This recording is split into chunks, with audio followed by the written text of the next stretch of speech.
بسم الله الرحمن الرحيم.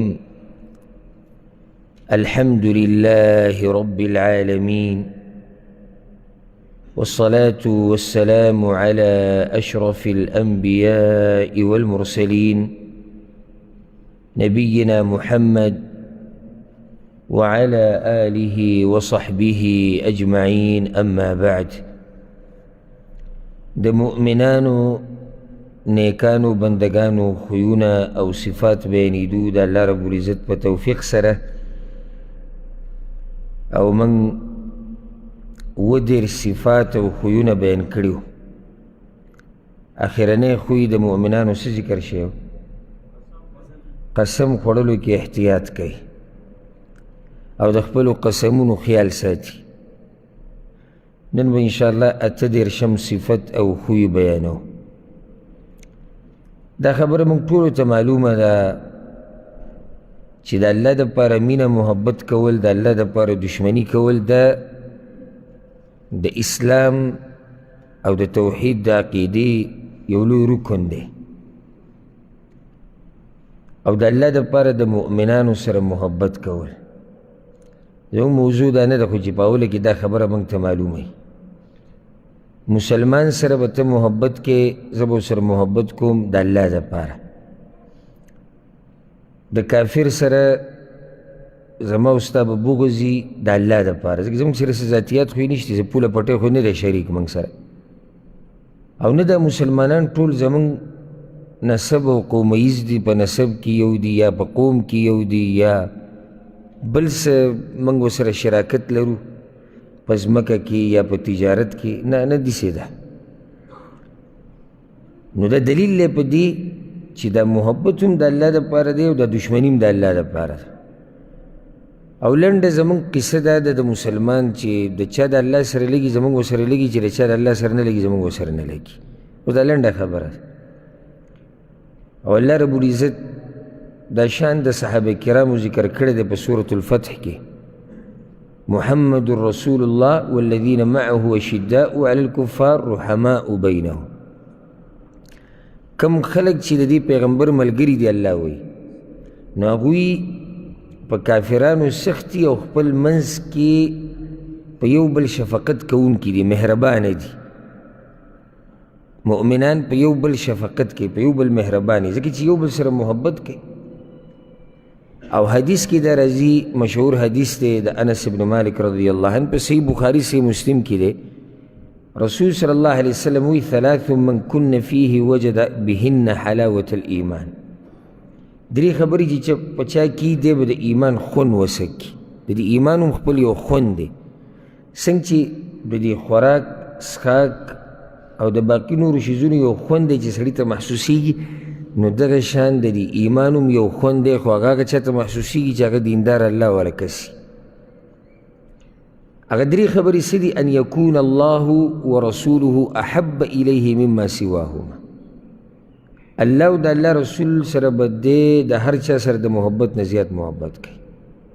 دویم: وان یحب المرء لا یحبه الا لله. دې دپاره ما دا حدیث وي. او چې محبت کوي د یو کس سره، نو د الله دپاره کوي. دنیوي لالچونو باندې دی د چا سره رشتې نه ساتي، بلکې د ده رشته د مسلمان سره خالص د الله د رضا دپاره. درېیمه دا د فایدې دپاره: وان یکره ان یعود فی الکفر بعد ان انقذه الله منه کما یکره ان یقذف فی النار. او کفر ته واپس کېده د ده داسې بدې شي لکه څنګه چې د ده اور ته غورځېده بدې شي. نو د ایمان خون موته د هغه وخته پورې نشو سکلی چې څو پورې موږ د الله دپاره د یو بل سره مینه محبت نه کړی، د الله د رضا دپاره خالص. او نن سبا یعنی ډېر لږ خلک به ویني چې هغوی د الله دپاره رشتې ساتي، د الله دپاره محبت، د الله دپاره دوستي. ډېر خلک به ویني چې هغوی تعلقات ټول هغه یا خو د نسب په بنیاد دي، د رشتې، د قوم، د ملک، د علاقې، د ژبې، یا د مال په بنیاد دی، او دا ډېر زیات دي. مالدار دی ځکه خواله زم راځم، حاجي صاحب، ملک صاحب، خان صاحب. دا هغه رشتې دي چې د دې فایده که دنیا کې لږ ډېره وي، وختي طور کیدی شي، خو آخرت کې خو یې ذره برابر فایده نشته. او کیدی شي آخرت کې وبال جوړ شي. نو رشتې زمونږ هغه به د الله د رضا دپاره هر مسلمان سره موږ مینه محبت کوو.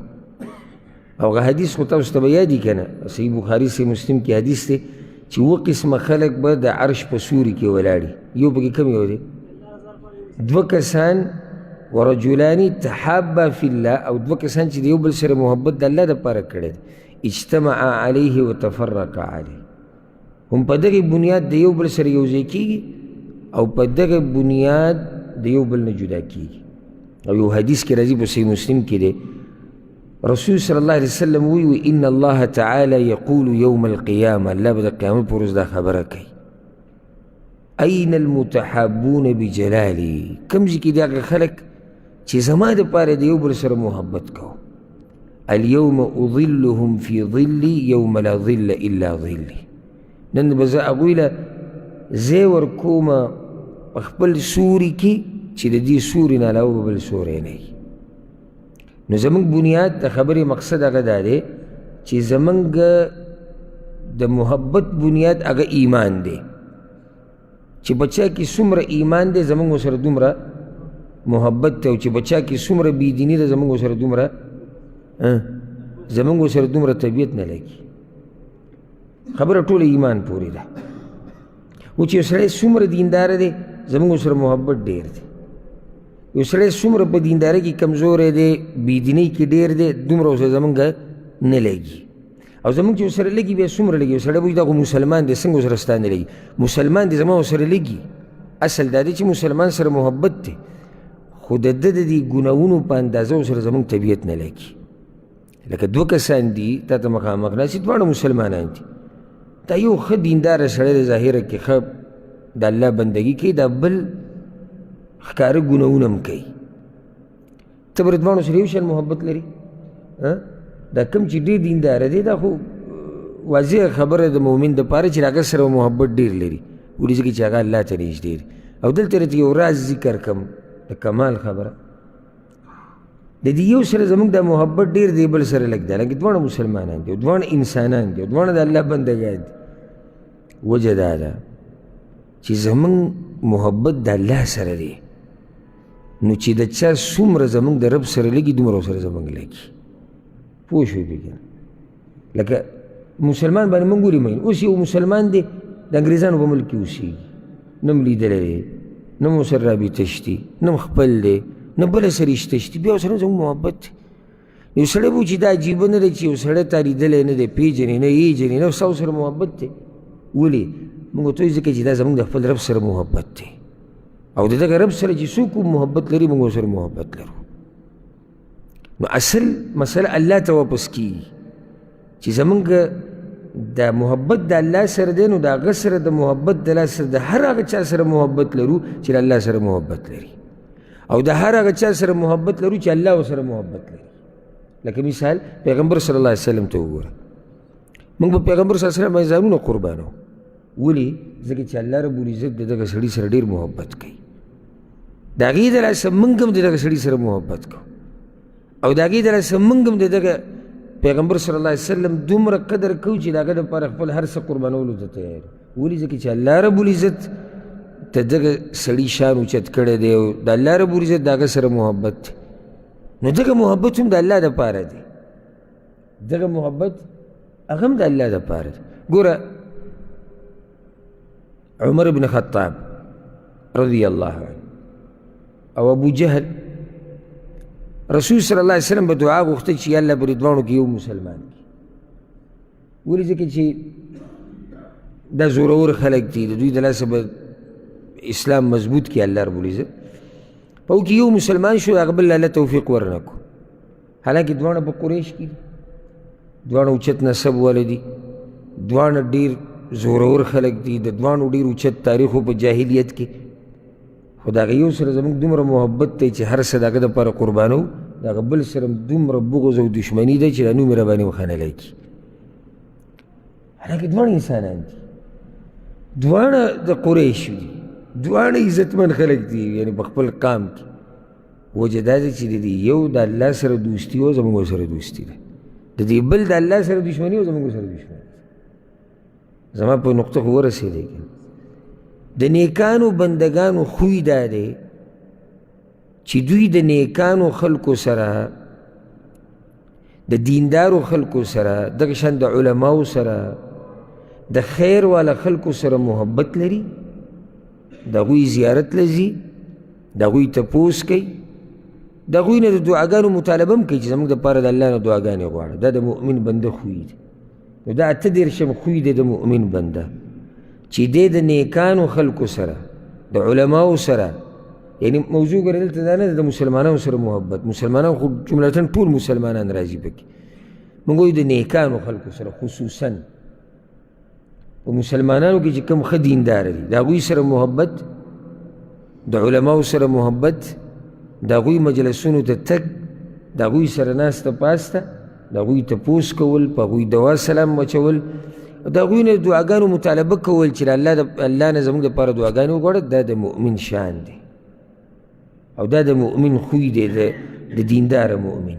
او ما لږ ساعت مخکې تاسو ته دا ووایي که نه چې موږ د یو سړي سره چې یو سړی د الله سره محبت ډېر کوي او دینداره ډېري، موږ ورسره محبت ډېر کوو، نو بیا په دې مسلمانانو کې د علما الله والا خلک عابدان چې کوم دي زاهدان، د هغوی سره بیا زموږ محبت په نسبت د نورو مسلمانانو ډېر دی که نه.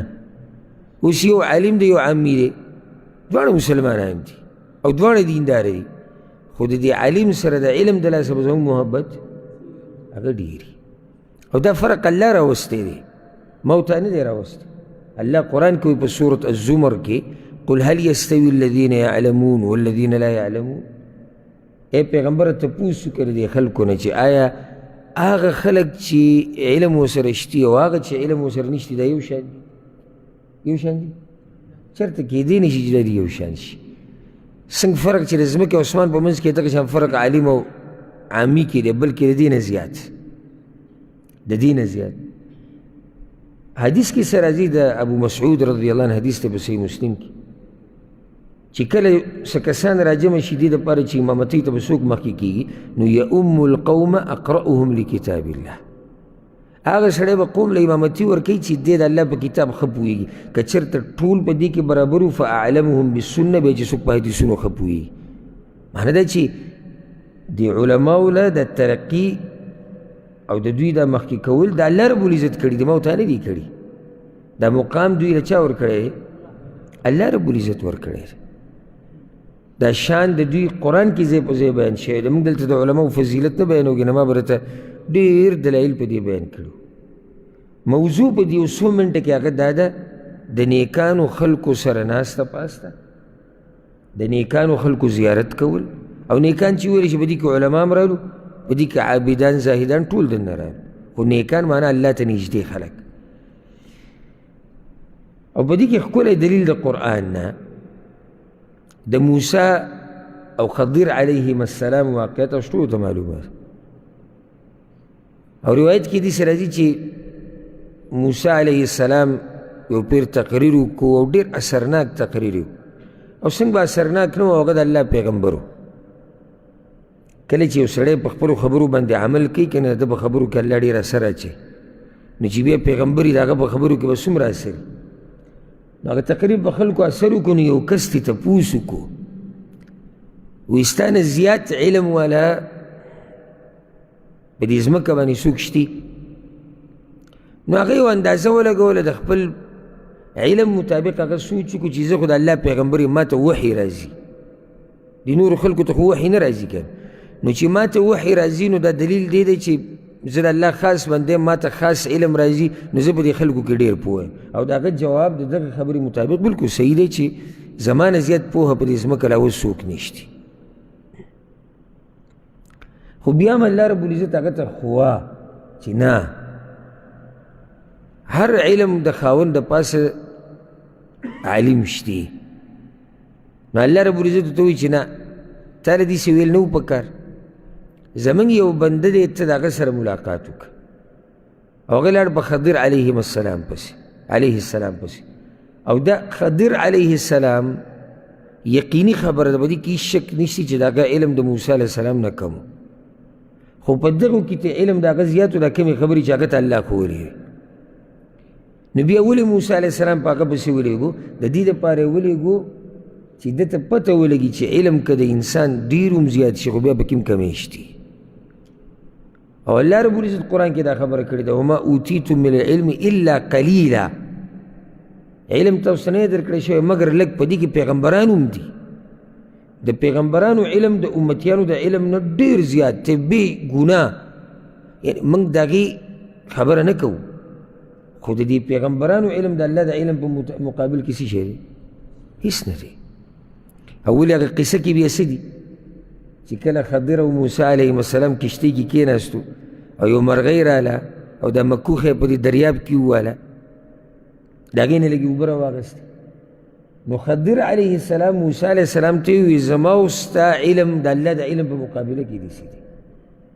د الله علم لکه دا دریاب، زما او ستا علم دغه دی لکه دې مرغه چې په دې مکوخه کې لږې اوبه راواغستې دا زما او ستا علم دی. کم ځای کې علم د الله، کم ځای کې علم د بندګانو د الله، فرق دی. نو موسی علیه السلام روان شو لاړ په چا پسې؟ خضر علیه السلام پسې. دا دلیل دی دې لپاره مې ته ذکر کوو چې د علماو خوا ته به ځي راځي. او سبحان الله دلته غوره انسان په هغه چا پسې ځي چې د هغه نه غوره دی. الله اکبر. یعنې دا نه چې خضر علیه السلام د موسی علیه السلام نه غوره دی. یو موږ به داسې ویلو چې زه دې کې خو څه عجیبه نشتې، خضر چې دی هغه د موسی علیه السلام نه غوره و، یو دی پسې ورغی. نه، موسی علیه السلام غوره دی. دې باندې د امت او د مسلمانانو او د عوامو او د علماو د ټولو اتفاق دی. خو دې کې زموږ دپاره د تربیت دی که ته ډېر هم غټ شي که نه او ډېر هم څوک یې د علماو خواله به ځي راځي. لاړ او څومره اوږد سفر موسی علیه السلام وکړو، څومره اوږد سفر. او ځان سره یې بوتو یوشع بن نون علیه السلام چې هغه وخت کې هغه د خادم و بس. وإذ قال موسی لفتاه، او کله چې وي موسی علیه السلام خپل خادم ته. نو بله فایده په دې قصه کې زمونږ دوه مسلې راوځي چې هغه د دې موضوع سره تعلق لري. یو دا چې د علماو خوا ته تګ، اخو موږ ته دغه کې پته ولګېده چې موسی علیه السلام دومره غوره دی خو بیا هم د علم دپاره سفر کوي، د یو عالم خواله ځي چې یو مسله ته یې زده کړي. ما ورته کم سفر کړی دی علم یې زده کولو دپاره؟ چا سفر کړی؟ یعنې نږدې که یو څو میټره کې چاته ووایي چې راشه یاره نو هغه به عذرونه شروع کړي او پالتو خبرې. پالتو، زه د پالتو په دې وایم ځکه چې دا عذرونه موږ د دنیا دپاره ولې نه بیانوو. دغه زموږ ټول عذرونه چې هغه د دین دپاره راشي چې کله د دین خبره راشي. دویمه خبره ما دا وي که نه چې نیکان خلک د علماو سره او د دیندارو خلکو سره محبت لري، زیارت یې کوي او خدمت یې کوي. د خدمت ته خبره کوم ځای کې ده؟ یوشع بن نون د چا خدمت یې کوم؟ د موسی علیه السلام. الله وله څه ورکړو؟ پیغمبري وله ورکړه. بارک الله فیک. د پیغمبر سره پاتې شو، الله رب العزت وله پیغمبري ورکړه. نو د علماو سره چې پاتې شي الله یې جاهل کوي، عالم بشي. چې د ډمانو سره کینی ډم بشي، د جاهلانو سره کینی جاهل بشي، د کنزلمارانو سره کینی کنزلمار بشي، فحاشو خلکو سره کینی فحاش بشي. اثرې د مجلس، اثرې د ملګري، اثرې د استاذ، د ماحول، د معاشرې هغه طرف باندې به روانې. نو دې قصه کې د خضر علیه السلام د موسی علیه السلام په قصه کې زموږ د دې خبرو دلیل دی. نیکانو خلکو خوا ته ځئ راځئ. فایدې په دې کې څه دي ګوره؟ دلایل به زه نور هم بیانوم په دې باندې، خو فایدې د ټوله لویه فایده دا ده چې په دې به الله راضي کېږي. څنګه به الله راضي کېږي؟ صحیح ده، ستا جواب صحیح ده، که تعبیر لږ بدل شي. الله ولې راضي کېږي به؟ بارک الله فیک. دی جواب دی. تاسې دلته چا څه خبره د دې عالم خواله چې مو ته ځو او د دې نیک بنده خواله چې مو ته ځو او د هغه په مجلس کې کینو او د هغه زیارت کوو، د هغه تپوس کوو، د هغه خدمت کوو، نو ما وتا چې د کور نه وضو په دې وضو چې د الله دپاره روان لکه اوس تاسو دلته راغلي درس اورئ که نه دلته څه دنیوي څه شتي پیسې تقسیمیږي مالونه تقسیمیږي کاروبار قصه روانه ده د ویزو خبرې دي د کمپنیانو نه نو دا یقیني خبره ده الا دا که یو سړی ډېر بدبخت دی هغه جدا خبره ده دا یقیني خبره ده چې داسې مجلس کې سړی کیني هغه د الله دپاره راغلی ځکه چې هغه د الله دین زده کوي ته چې د عالم او د دینداره خواله ځې راځې نه دی ورسره بله څه رشته شتي نه بله څه وجه شتي واضح دی چې د الله دپاره روان یې چې د الله دپاره دومره څه کوي خو تا نه راضي کېږي که نه لویه فایده په دې کې څه شوه الله به راضي کېږي او دا زموږ د ټولو مقصد او هدف دی غواړئ تاسو که نه چې الله راضي شي یو د الله د راضي کولو لار هغه دا ده دویمه فایده په دې کې دا ده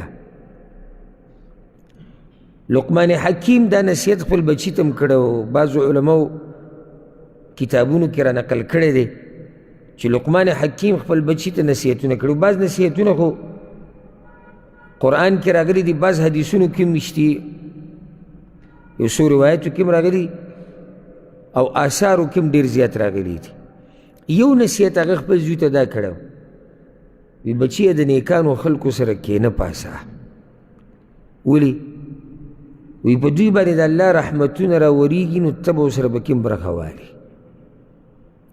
او د بېدینه خلکو نه ځان لرې ساته که په دوی د الله عذاب راشي نو ته به ورسره پکې هم تباه شي یعنې که ته نور هېڅ هم زده نه کړې که نه د دې عالم نه د دې عبادت ګزار نه د دې مونځ ګزار نه د دې دیندار نه چې ته د هغه خواله د الله دپاره تللی د الله دپاره سره محبت ساتي که نور ته هېڅ هم زده نه کړې خو په ده چې کوم رحمتونه راورېږي په تا به ورسره پکې هم راوورېږي دا پوره نه دا هم لوی چې ته پر د الله په رحمت کې راګیر شوي نور د الله نه غواړې څه درېیمه فایده په دې کې دا ده علم به دې زیات شي دا لوی مقصد دی زموږ علم د علماو سره چې کښېنې زیاتېږي د جاهلانو سره نه علم یوازې کتاب کتو سره نه زیاتېږي یا زه بیان اورم جي بس خلک دا زر ووایي ما نه نیټ کې ګورم نیټ کې کته او د علم په مجلس کې بدن سره حاضرېدل په دې کې د ځمکې او اسمان فرق دی دا کوم سکون چې دلته دی دا اوس چې موږ کوم مجلس کې ناست یو څومره سکون ده الحمدلله والله که دلته موږ ته دنیوي یو غم را مخې ته کېږي هر سره نه هېر شي خوشحاله په ارام بعض ملګري پکې راځي زه یې پېژنم تکلیف دی ورته بیماري ورته سره د هغه بیمارۍ ناست او سره د بیمارۍ چې څوک ناست خو معنی دی چې سکون ورته دی دې مجلس کې ته کښېنې د دې ځای نه ته ځان سره کوم روحانیت چې دلته دی او علم به مې زده کې آیا دا هغه شان کیدی شي چې ته په خپله کمره کې موبایل دې لګولی او هغې ته ناست نشي کېدی د دې علماو سره دا ناسته نه ده دا هسې د سړي زړه خوشحالېږي او بل دا چې ګوره عالم نه یوازې دا زده کول نه دي چې دی څه وایي ته چې د عالم سره کښېنې پاسې که نه نو ته به د ده نه نور هم ډېر څه زده کړې کښېنې پاسې به څنګه خبرې مجلس کې به څنګه کې گپ شپ به څنګه لګې غوسه به څنګه کې څنګه به کنټرولې غم خادي به څنګه کې میلمه میلمستیا به څنګه کې او دا قسمه خبرې تا ته به کله معلومې شي چې کله ورسره کښېنې ورشي خواله رابطه ورسره جوړه کړي هله سړي ته د دې پته لګي او دا د صحابه کرامو طریقه وه که نه په دې کې پته نشته ستاسو ذهن ته به یو دلیل راځي که نه اگر رسول صلی الله وسلم چې ویلو چې په دې دروازه به کس راننوځي یا به صحیح جنتي به وي درې پیرې دا خبره کړې وه او درې پیرې یو کس راغی عبدالله بن عمر بیا د هغه سره لا نړ درې ورځې د هغه سره تېرې کړې ولې تېرې کړې چې معلومات وکړي چې د آخر کم عبادات کوي د دې عباداتو معلومات هله کېدی شو چې عبدالله بن عمر د هغه سره کور ته لاړه او که کور ته نه وی تللی نو معلومات نه کېدو یوازې خبره دا نه دی چې یاره ما خو خبرې د هغه واورېدې، نه، ته به د نیکانو خلکو مجلس ته ځې راځې سره د هغوی د خبرو د اورېدو. نو دلته یو روحانیت دی، دلته سکون دی، دلته ډېر څه ته یې زده کولی شي. موږ الحمدلله چې کله د خپلو استادانو سره علماو سره کېناستو او کینو اوس هم، نو د هغه کارونو نه، د هغه حرکاتو نه، سکناتو نه موږ دومره څه زده کړي دي چې کیدای شي د هغه بیان نه زیات موږ د هغه نه دي څه زده کړي. ځکه چې عالم خو نمونه ده، دی چې څه کوي خلک دته ګوري، د دینداره سړی نمونه نه دی چې څه کوي خلک ورته ګوري. نو فایده دا شو چې علم به دې زیات شي، علم ډېرېږي د علماو په مجالسو کې، د نیکانو خلکو په مجلس کې. او دا کم ملګري چې موږ سره کیني دي کې د ډېرو اوږدې قصې دي او داستانونه دي.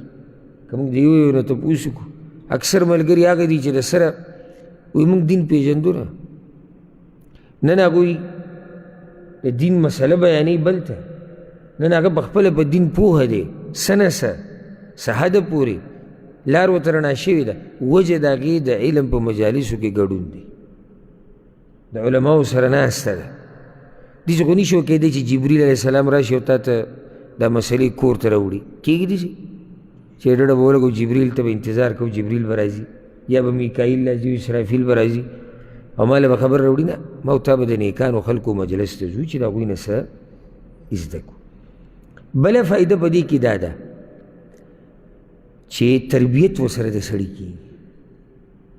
نیکانو خلکو سره چې کښېنې د علماو سره، دې کې د سړي څه کېږي؟ تربیت کېږي. ځکه چې په تا کې غلط څه ویني تا ته به وایي چې دا خبره دې غلطه ده، دا کار دې غلط و. داسې څوک نه کوي، داسې کوي، دې د تربیت وایي. او علما د امت د تربیت ذمهوار دي. ولې عالم ته ویلی کېږي روحاني پلار؟ ځکه چې پلار د بچو تربیت کوي. دغه شان عالم دی د امت تربیت کوي. عالم ته چې مخامخ څوک هم ناسي، که هغه سپینګیری دی، که ماشوم دی، که مشر دی، که کشر دی، که همزولی دی، خو په دغه ټیم کې د ټول د ده دپاره حیثیت څه لري؟ د بچو. دی به د دوی داسې تربیت کوي لکه څنګه چې دی په کور کې د خپلو بچو تربیت کوي. او امتیان به هم غوږ داسې ږدي لکه څنګه چې سړی مربي هغه پلار ته چې دلی تربیت ورکړه هغه ته یې غوږ ایښودی. بلکې دا خبره ما مخکې هم کړې ده چې ډېرې پیرې، لږ نه یم، ډېرې پیرې داسې کېږي چې دا پلار د دې خپل بچي دومره خیرخوا نه وي څومره چې دا عالم د ده خیرخوا وي. که نه؟ یعنې ډېر ملګري به داسې چې پلار به هغوی ته د دین مسلې نه یې ښولي، نه یې دې ښولي ورته، که نه؟ عالم لګیا دی هغوی ته د دین مسلې ښیي. څوک ډېر خیرخوا شو؟ عالم. هغه پلار ورته نه د جنت خبره کړې، نه د جهنم، نه د الله نه یېرولی دی، نه ورته عقیده ښول. عالم لګیا دی محنت کوي او ده ته یې ښیي او ښیي، خو دی خیرخوا دی که نه؟ نو د علماو په مجالسو کې دا غټې فایدې دي. الله پیغمبر ته څه وایي سورة الکهف کې؟ واصبر نفسك مع الذين يدعون ربهم بالغداة والعشي يدعون ربهم بالغداة والعشي يريدون وجهه. الله پیغمبر ته وایي ځان ټینګ کا او ځان بند که د هغه کسانو سره چې سحر ماښام الله رابلي. د دې شان نزول څه و؟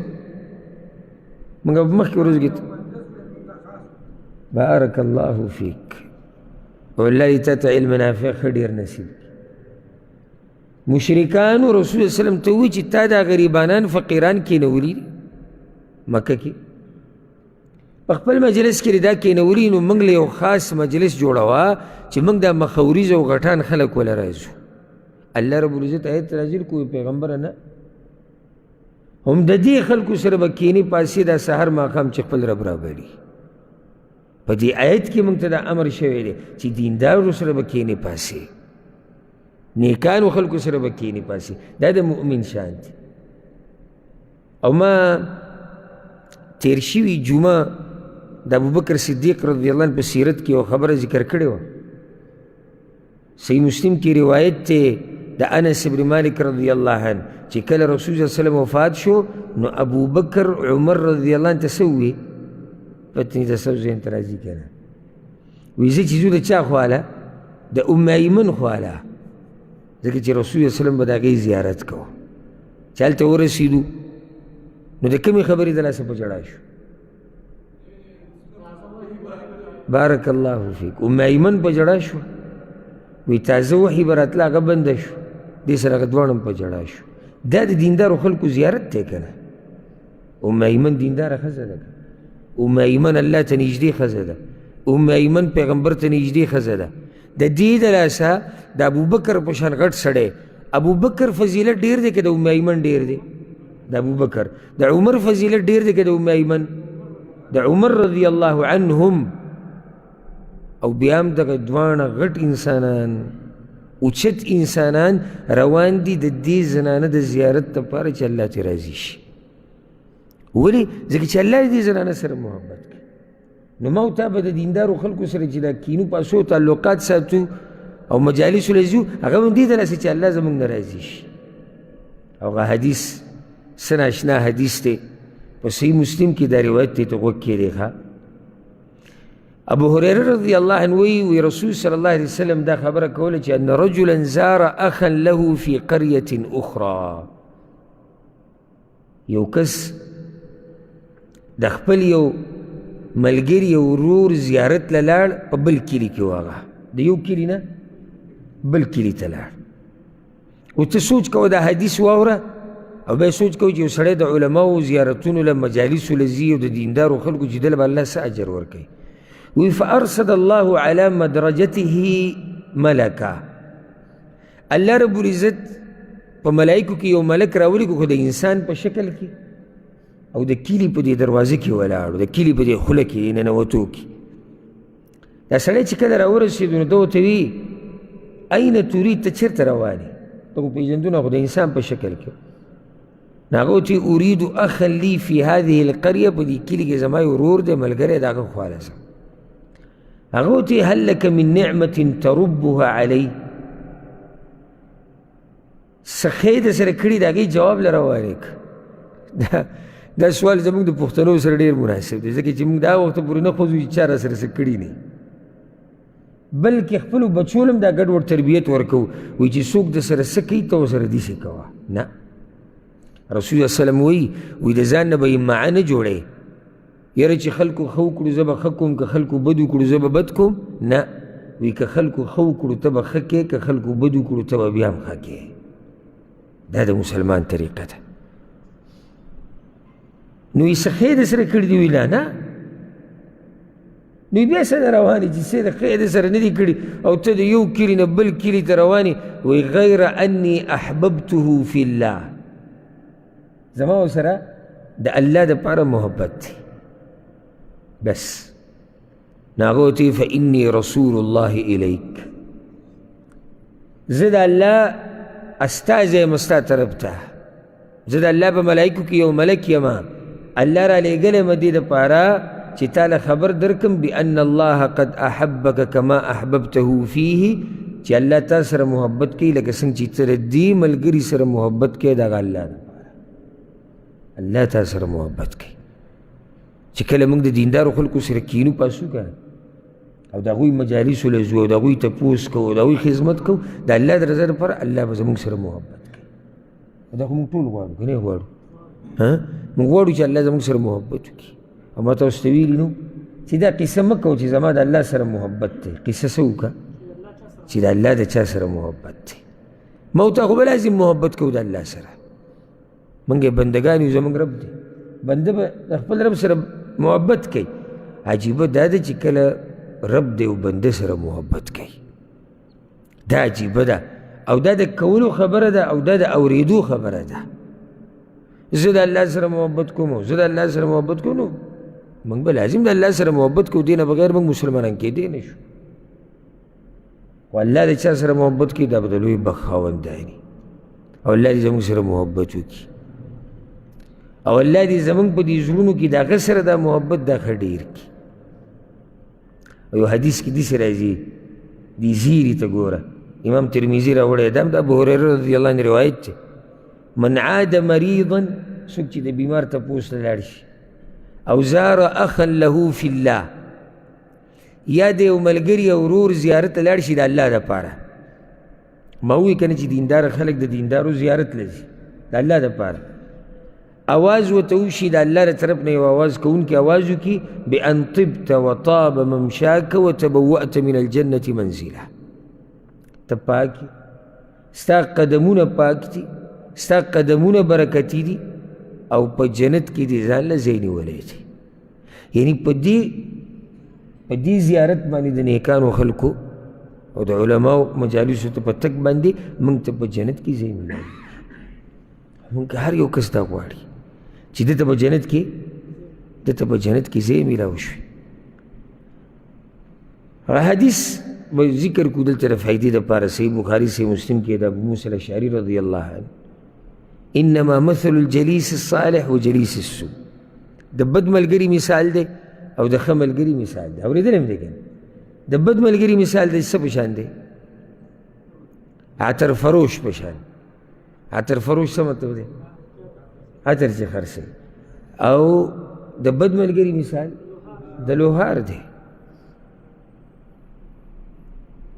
د هغه انګر چې هغه د وسپنو د سامانونه جوړی را جوړی رسول صلی الله علیه وسلم وایي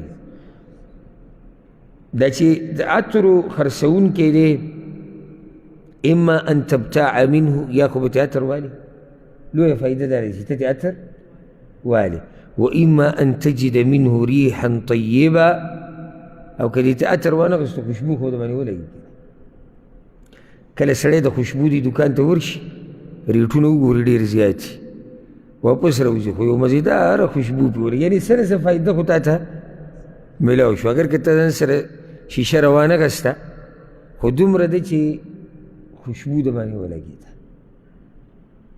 دا بل چې کوم دی که دی ستا کپړې ونه سیزي غالبا دا دی چې لوهار سره ته خوا کې ناشې نو کپړې دي سوځي ځکه چې هغه بسر کې راځي د اور او د هغې سره دا کپړې وسوځي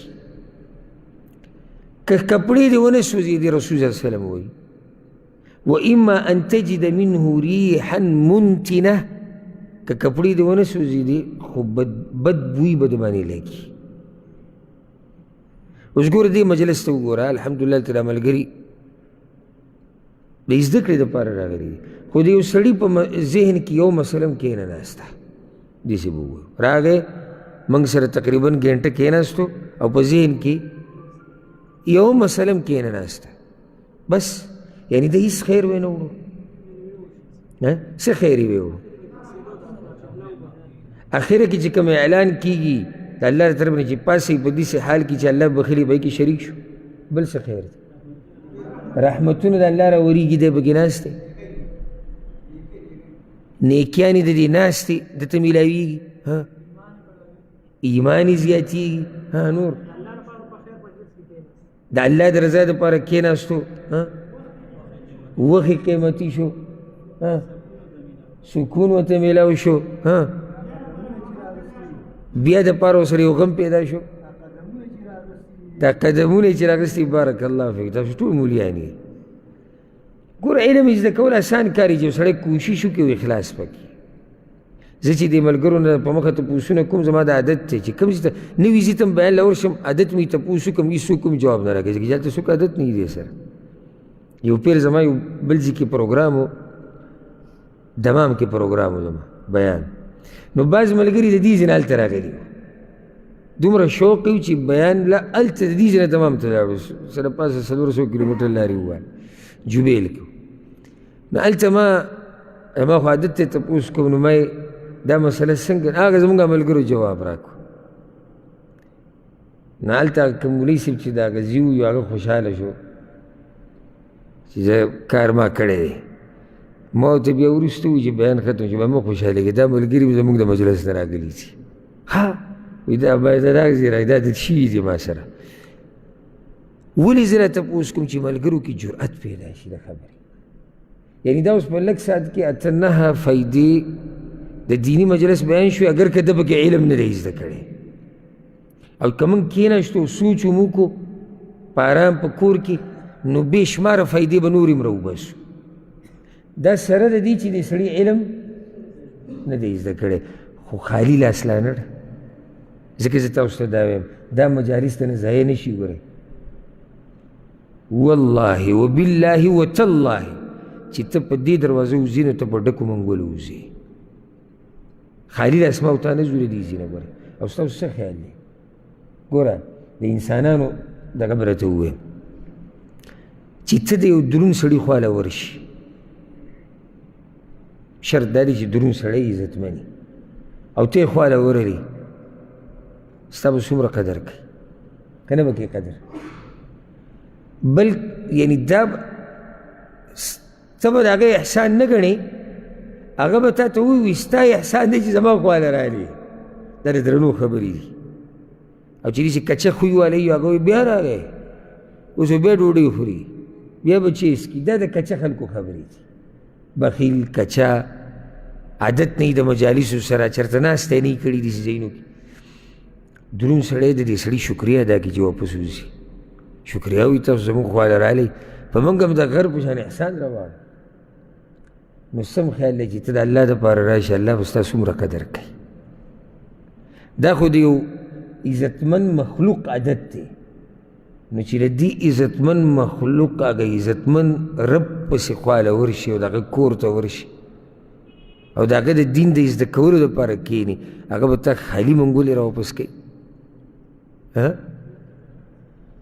او ځکه روایت کې راځي چې الله رب العزت د عرفات په ورځ د نور ډوبېدو نه مخکې عام اعلان وکړي چې د عرفات په میدان څوک دي چې څه غواړي زه وله ورکوم ولې ځکه چې نورو روایتونو کې دوی ته ویلی شي وفد الله د الله میلمانې دي نو چې دومره په الله پسې تلي د الله وایي چې څه غواړي زه به یې درله درکړم کریم رب دی چې ته د دیني مجلس ته ځې او د دیندارو خلکو خواله ځې او د نیکانو خلکو خواله ځې ته به خالي منګورې واپس نه راسي او که نور ایسوم نه راوړي که نه که نور ایسوم نه راوړي د دې مجلس دا روحانیت به ستا د زړه نه نوځي که نه څه روحانیت دلته شته که نشته ته دې مجلس ته وګوره زموږ دې ته څومره غلی مطمئن سکون والا سړی وي چې پکې ناست وي او ته سوچ وکړې چې بازار کې به اوس څه حال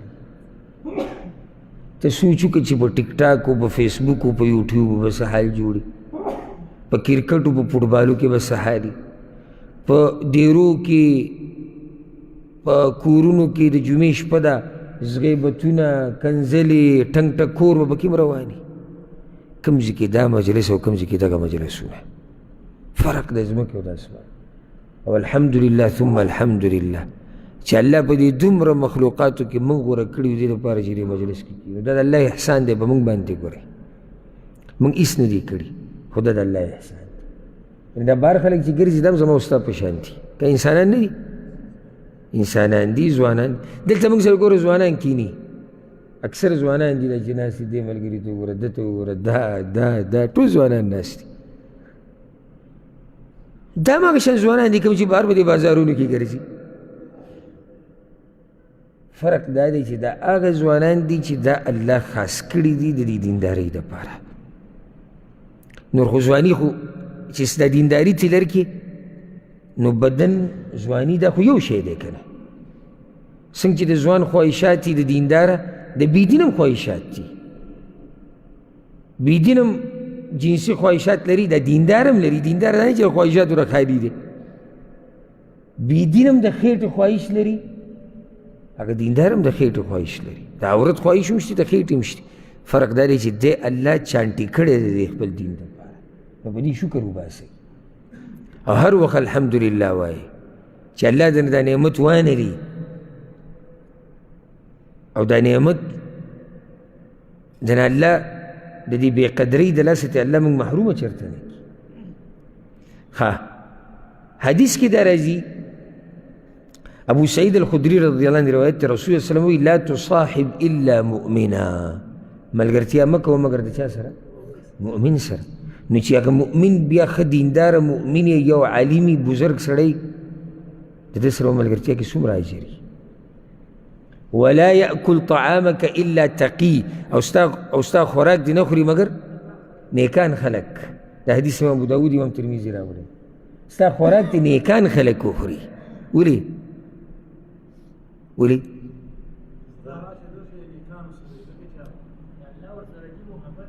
بارک الله فیک. الله ورسره محبت دی، او چې الله ورسره محبت دی او ته ورسره محبت کې او ته قدر کې، خدا ته غټ عبادت کې. بله دا څنګه چې دې ملګري وي راشه درشه به دې ورسره جوړ شي، ځکه چې خوراک پې ته خورې، خوراک خورول خو بغیر راشه درشه نه کېږي. دا د هغه خلکو دپاره چې دې سره عادت دی چې به جیب یو غټ لړم پروت وي، نو هغه د راشه درشه قصو نه خو نه خبرېږي. بله دا خوراک چې ته په یو سړي باندې وکړې، ستا دنیوي تاوان دی که فایده ده؟ دنیوي تاوان دی. مال کمیږي که نه؟ که نه زیاتېږي؟ کمیږي، ظاهره کې کمیږي نه. او ښځه کور کې ستړي کېږي، واړه ورسره ستړي کېږي. ته به د کور یعنې کارونه یا د بهر کارونه بعض به پرېږدي، د میلمه سره به کښېنې، او کېدای شي خوب درغلی، کېدای شي طبیعت یې خراب. نو ظاهري دنیوي کمی پکې، تاوان پکې څه نه څه شتي وختي طور. اوس یو سړی دا تاوان وکړي او په داسې چای وکړي چې په هغې کې ورته اجر هم نه میلاوېږي، نو تاوان د پاسه تاوان. تاوان ته اسم کې نو په ښو خلکو یې وکړه که نه، نو هغه تاوان وختي طور و، د هغې په بدل کې به الله ډېر څه درکړي او اجر به الله درکړي، الله به درنه راضي شي. نو د سره تاوان دې ونه شو. پوه شوئ پرې؟ دلته را باز دیږي په دې ملک کې، په دې ملک کې چې خبرې شروع کړي، کارونه نشته او مزدوري نشته، بیا دغو کې به باز ویني پروګرام به یې کړی، ډم به یې راوستی او مزل ادا وکړي چې ویزې یې ولم کړي، د ملک نه یې راوستی. داسې قیمتي کاڼی دی چې د ملک نه وله ویزه هم کړې ده راوستی وي. سوچ وکړه څومره بدبخته دی دا سړی. بدبخته نه دی؟ پیسې ولګېدې، وخت ولګېدو، هر څه ولګېدو، اخره کې ذلت، اخره کې ګناهونه، اخره کې تاوان. څه ګټه وکړه؟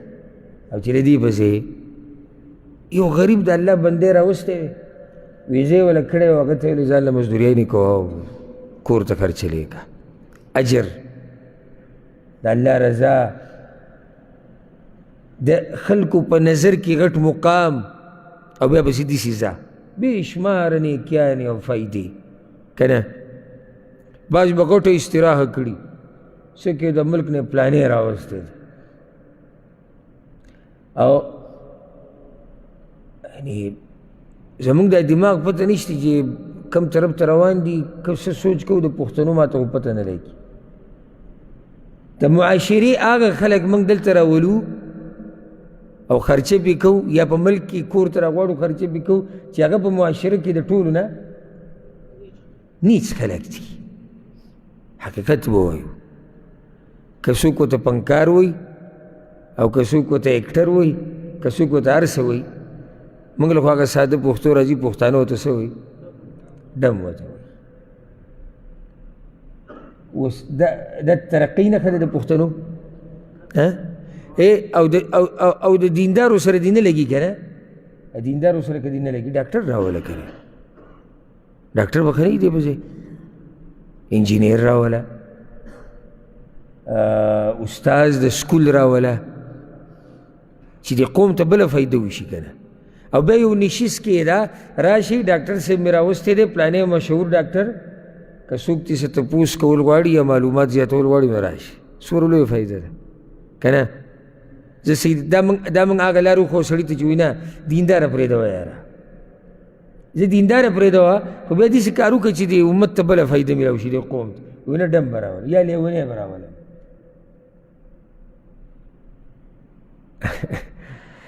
بعض خبرې ماله کول مزه نه راکوي، ځکه چې بیا زمونږ د بعض ورونو کې دا دغه دی چې زه راګه راوالي او د هر چا سره چې پیټ کو.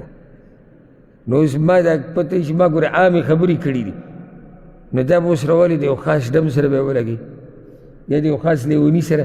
نو زما ګوره مقصد ټارګېټ یو خاص سړی نه دی، زه عامه خبره کوم. نو خبره مې دا کوله چې دینداره خلکو باندې خوراک کوه، دینداره خلکو سره ناسته پاسته کوه، نو د تاوان نه به بچ شي، د دنیا د تاوان نه د آخرت د تاوان نه. او حدیث کې دا راځي، اوس دې ته غوږ کېږدئ بدر چا خپله مرضي ده، متفق علیه حدیث ته، صحیح بخاري صحیح مسلم کې. ابو موسی الاشعري رضی الله عنه وی رسول صلی الله علیه وسلم وی المرء مع من احب، سړی به د قیامت په ورځ د هغه چا سره راپاسي چې له چا سره محبت و. بس په دې څه خبره ختمه شو. اوس تاسو مرضي ده، که تاسو دا غواړئ چې د دیندارو په صف کې راپاسئ قیامت په ورځ، نو د دیندارو سره به محبت کې راشه درشه، د هغوی زیارت، د هغوی خواته تګ، د هغوی راوسته. که غواړي چې د علماو په صف کې راپاسي، د علماو سره محبت. که څوک د دنیا والو سره محبت کوي، د هغوی سره به راپاسي، ډمانو سره، د هغوی سره، بېدینو سره، د هغوی سره، خپله مرضي ده. یو روایت کې داسې راځي چې یو کس رسول صلی الله علیه وسلم ته ووایي الرجل يحب القوم ولما يلحق بهم، یا رسول الله ته د هغه سړي په باره کې څه وایې چې د یو قوم سره محبت دی خو د هغوی سره میلاو شوی نه دی. خیال دی که نه؟ خو محبت یې ورسره دی، لکه زموږ محبت چې د چا سره دی؟ صحابو سره. د فضیلت ته ګوره او د الله د رحم او کرم ته ګوره.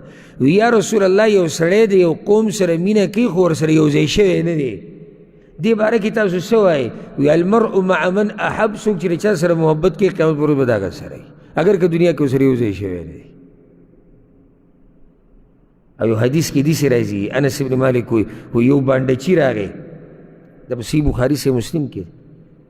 دا بانډچیان خو سادهګان، نو راغی ډاري کې وایي مته الساعه، قیامت به کله راځي؟ رسول صلی الله علیه وسلم ورته وایي څه تیاری دې ورله کړې؟ زه تپوسونه کې. هغه هم ساده جواب ورکړو یا رسول الله څه داسې خاص تیاری خو هم نه دی کړی، خو دا دی چې د الله او د الله د پیغمبر سره ښه ډېر محبت کو. رسول صلی الله علیه وسلم ورته انت مع من احببت، نو بیا چې تا د چا سره محبت دی د هغوی سره به یې. انس بن مالک رضی الله عنه وی په دغه ورځ چې صحابه کرام کوم خوشحاله شوي دي که نه، لکه په صحابه کرامو سم اختر راغلی، ولې بیا اختر راغلی؟ یعنې دا ورته پته ولګېده چې موږ به د دې پیغمبر سره راپاسو ځکه زموږ سره محبت دی، زموږ د الله سره محبت. او انس بن مالک بیا ووایي که نه، او وی زما محبت دی د الله سره، د الله د پیغمبر سره او د ابوبکر سره او د عمر سره. معنی دا چې زم دا غواړم چې دې خلکو سره راپاسې دی، د پیغمبر سره، د ابوبکر سره، د عمر سره. نو دیندارو خلکو سره چې کینې پاسې، د هغوی سره به راپاسې. او دا زموږ د ټولو ارمان دی. تاسو سره پته شتي دا بېدینه مسلمانان نه دي، دا بدکاره چې دي، دوی موږ ګوره دا غواړي چې په آخرت کې د دیندارو سره راپاسي. یعنې تپوس دې وکړه چېرته ګوره غواړي دا، ته دې تپوس وکړه کښېنوه آخرت کې، او دی به در صحیح جواب درکوي. وایي په آخرت کې ته څه غواړې، او زما دا پیغام که رسي دغه خلکو ته، نو چې ورسي ورته، او زه هغوی نه دا سوال کوم چې څوک کوم په ټنګ ټکور کې دي، په ډمتوب کې دي، په فحاشۍ کې دي، په چرسو کې دي، په بنګو کې دي، په هر څه کې چې دي، زه دې ټولو ته دا وایم. دا جواب به ته خپل ځان له ورکې، او الله پتا ګواه دی چې آیا ته په آخرت کې د دغه ملګرو سره راپاسېده غواړې د کومو سره چې ته اوس ناست یې که نه دیندارو سره؟ دا تپوس دې ته وکړه، او زما د غالب ګمان مطابق دوی به جواب څه درکوي؟ د دیندارو سره. کیدای شي لکه یو سړی روان دی د مدینې ته مخه کړې ده، د مدینې روډ یې نیولی دی، او وایي ځم دمام ته، او د مدینې په روډ روان دی یا د دمام په روډ روان دی، او ګاډي کې لاس ورکړي وي یا الله مدینې ته په خیر خیریت ورسوه وبرسېدې مدینې ته ولې به نه رسي مخه یې بل طرف ته ده مخه ستا د دمام طرف ته ده غواړي دا چې ورسي چېرته مدینې ته دا خو نشي کېدی ناسته پاسته د بېدینو سره کومه د مالدار او هغه مالدار چې د هغوی د دین سره تعلق نه دی هغه یادو او د دغه خلکو مجالس دي او دا ګناهونه دي او یا الله په آخرت کې مې د پیغمبر سره راپاسي او یا الله جنت الفردوس کې د پیغمبر صلی الله علیه وسلم ګاونډیتوب راکړي نو ته خو به هم لږ څه کوې که نه موږ ته خو څه نه ښکاري چې ته یې کوې که ته دا غواړي چې د پیغمبر سره راپاسې د نیکانو سره د علماو سره د رښتینو خلکو سره د اولیاء الله سره د بزرګانو سره نو څه به کوې د هغوی سره به کښېنې پاسې د هغوی سره به محبت کې د هغوی سره به راشه درشه کې د هغوی مجالسو ته به ځې راځي هله به الله رب العزت تا ته د هغوی سره ملګرتیا په دنیا او په آخرت کې نصیب کوي نو اته دېرشم صفت څه شو شاکر صاحب نه د نیکانو خلکو سره د علماو سره محبت خاص محبت او د هغوی خوا ته تګ د هغوی سره راشه درشه دا د مؤمن بنده خوی دی الله دې په موږ کې پیدا کړي الله رب العزت دې زموږ محبت د دیندارو خلکو سره پیدا کړي او الله رب العزت دې موږ له توفیق راکړي چې د علماو په مجالسو کې کینو د هغوی نه علم یې زده کړو او الله دې زموږ حشر د نیکانو خلکو سره وکړي الله دې موږ د رسول صلی الله علیه وسلم د جنډې لاندې راپاسي الله سبحانه وتعالی دې موږ له مرګ هم د نیکانو سره راولي او الله دې موږ په قیامت کې راپاسي هم د نیکانو سره او الله دې موږ په جنت الفردوس کې د نیکانو خلکو سره یو ځای کړي سره زموږ د مور پلار او زموږ د هغه مشرانو کشرانو کوم چې مړه شوي دي په دې به اکتفا وکړو انشاءالله باقي صفات به پر روانو بیانونو کې بیانو هذا والله اعلم وصلى الله وسلم على نبينا محمد